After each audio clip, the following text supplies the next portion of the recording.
కేటీఆర్ ధర్మవరంలో ప్రజలు ఎవరికైనా సంబంధించిన వాళ్ళని ఒక్కరికి ఫోన్ చేసి అడిగితే అవునయ్యా గుడ్ మార్నింగ్ ధర్మవరం పేరుతో ప్రజల మధ్య తిరిగాడు కదా మీ మాజీ ఎమ్మెల్యే, దాని పర్పస్ ఏంటని అడిగితే ఇక్కడ ప్రజలు చెప్తారు. అందుకని ఇటువంటి మాటలు మాడుతున్నప్పుడు ఒకసారి ఆలోచించుకొని మాడాల్సిన అవసరం ఉంది. ప్రజల మధ్యలోకి ఎందుకు వెళ్తున్నాం, దోచుకోవడానికి వెళ్తున్నాం అనే విషయాన్ని పాపం ఇప్పటికైనా కేటీఆర్ అర్థం చేసుకుంటే మంచిది. ముఖ్యంగా 4 సంవత్సరాల క్రితం ఏదో జీడీపీ గురించి జీఎస్డీ గురించి ఆయన ప్రసంగాలు ఇస్తుంటే నేను ఒక మాట చెప్పడం జరిగింది. అయ్యా, రాష్ట్ర జీడీపీ పెరగట్లేదు, జీఎస్డీపీ పెరగట్లేదు, మీ కుటుంబ జీడీపీ పెరుగుతోంది అనే విషయాన్ని నేను చెప్పిన సందర్భంగా నా ట్విట్టర్ అకౌంట్ను బ్లాక్ చేశాడు. అంటే ఎటువంటి మనస్తత్వం ఉందో మనం అర్థం చేసుకోవాలి. ఒక రాజకీయ పార్టీకి సంబంధించిన ప్రత్యర్థులు మీరు చేసిన తప్పులను ఎత్తు చూపుతున్నప్పుడు బ్లాక్ చేయడం ఏంటి? చిన్నపిల్లల మనస్తత్వం ఉండాలా లేదా అహంకారమైనా ఉండాలా?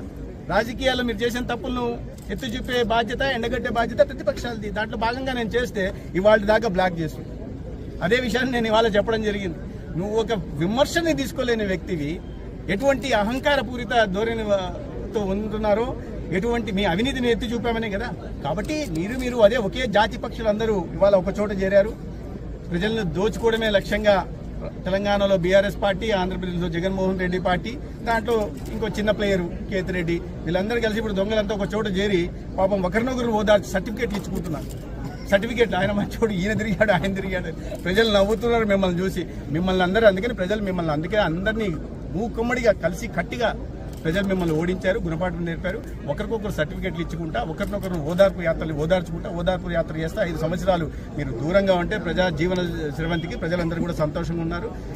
ఆంధ్రప్రదేశ్లో ఒక ప్రజాప్రభుత్వం ఏర్పడింది. ప్రజల సంక్షేమం కోసం, రాష్ట్ర అభివృద్ధి కోసం పరితపించే ప్రభుత్వం ఏర్పడింది. తలసరి అప్పును కాకుండా తలసరి ఆదాయాన్ని పెంచే ప్రజాప్రభుత్వం వచ్చింది. కేంద్రంలో, రాష్ట్రంలో ఎన్డీఏ ప్రభుత్వాలు ఆంధ్రప్రదేశ్కి మంచి